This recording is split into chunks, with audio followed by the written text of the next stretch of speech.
Experience and enjoy our region each week with the Appalachian Adventurer.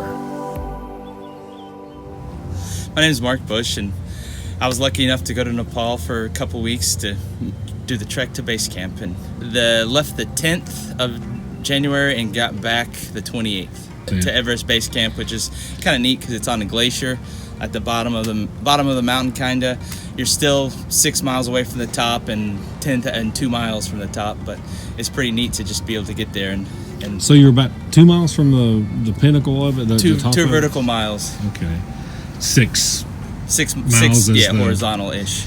And explain how your girlfriend sort of helped you along with this a little bit. Well, it was my 40th birthday, and she knew that with the logistics and everything to make it happen, I wasn't going to even attempt to do it.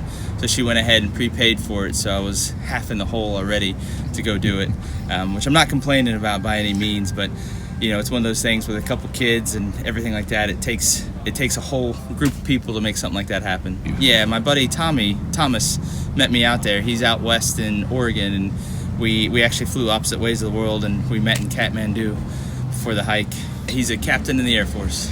The lower parts of the mountain, the hike, were just as pretty as the upper parts. I was expecting rock and snow up high, but down low with all the green trees and everything, it was just as pretty with the glacial rivers and everything. Those glacial rivers have a tone to them that's just very different than any river we have out here.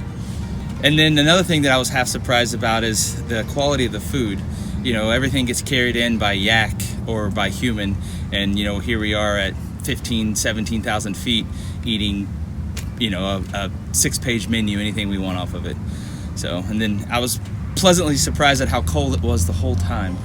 Even in your 0-degree sleeping bag, you're sitting there half freezing to death in a sleeping bag under a blanket, because no insulation, no heat, no real electricity, no running water, anything like that. There was one of the tea houses down low that we could have paid to take a shower, but it was like $20 to take a shower, and my thought was we'll get a shower in a day or two.